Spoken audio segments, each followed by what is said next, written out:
sinifinin bir hissəsi mənim, bir hissəsi isə Tamara müəllimənin şagirdləridir. Mən müəyyən səbəblərə görə Tamara müəllimə bu tədbirdə iştirak edə bilmədi. Allah ona can sağlığı versin. Əziz şagirdlərim, mən Tamara müəllimənin adından və öz adımdan sizi məzun olmağınız münasibəti ilə təbrik edirəm. Müəllimin ən dəyərli hədiyyəsi şagirdlər üçün xeyir duadır. Və mən dünən şairimiz Rauf İlyasoğlu'dan xahiş etdim ki, sizə bir xeyir dua şeiri yazsın. Və o xeyir dua şeirini Tamara müəllimənin adından, həmçinin sizə dərs deyən müəllimlərin adından və öz adımdan sizə hədiyyə edirəm. Siz balalar, yolunuz açıq olsun. Hər zaman qəlbiniz sevinclə olsun. Elm çırağınız heç vaxt sönməsin. Ümid qanadınız göydə süzülsün. Bir zaman əlindən tutduğum şagird bir gün büyüyərək oldunuz məzun. Xoşbəxtlik bəzəsi sabahınızı, canınız sağ olsun, ömrünüz uzun. Vətənə layiqli, faydalı olun. Ədalət yolunda heç ayrılmayın. Ata-anaların üzləri gülsün, xeyir dua olsun üzərinizdə. Qoy həyat yolunuz işıqlı geçsin, arzunuz tezliklə çiçəyə dönsün. Qəlbinizdən sevgi heç vaxt sönməsin, üzünüz hər zaman fərəhlə gülsün. Təbrik edirəm mənim gözəl hədiyələrə və bütün məzunlarınızı təbrik edirəm. Hər birinizi öpürəm. Salam ömürcülər, hamınızı mən də təbrik edirəm. Yolunuz açıq olsun.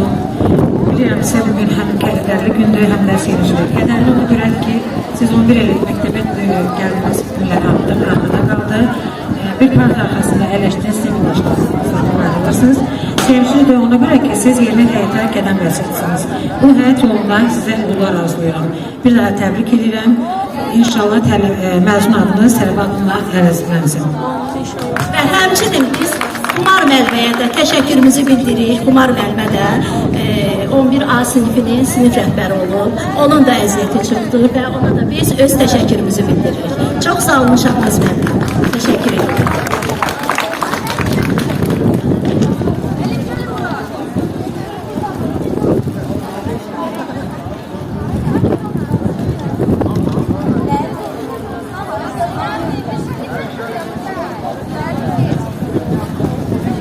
İndi isə səhnəyə əziz sinif yoldaşlarımı dəvət edirəm. Sinifimizin balacası olmağına baxmayaraq qəlbi dağ boyda olan sinif yoldaşımız Yusifzadə Qalib.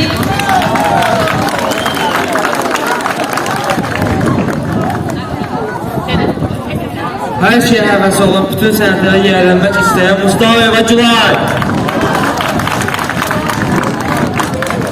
Sinifimizin gülüş mənbəyi, enerji qaynağı Məmmədzadə Aysu.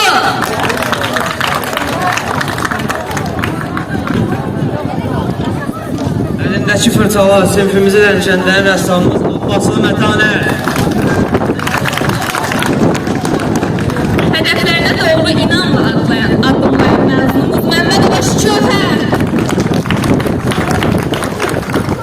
İllər sonra belə adı xatırlanacaq sinif yoldaşımız İbrahimova Məlahət. Sinif fərqi olduğuna baxmayaraq, dostluqlarına önəm verdiyi üçün hal-hazırda bizimlə olan dostumuz Fərzəliyev Adəm. Sahası təbiəti dostumuz Əsgərov Məhəmməd. Həyatı dərs cədvəlinə görə yox, hadisələrə görə yaşayan sinifimizin ilk əskəri Məmmədov Əkməd.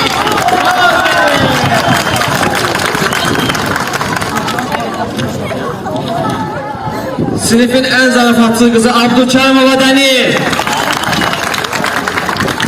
11 anın son arzusu Məmmədzadə Arzu. Birinci sinifdən aynı olub sonra beyit getməyinə baxmayaraq bizi unuda bilməyib, yeniden 11 ay gəlib.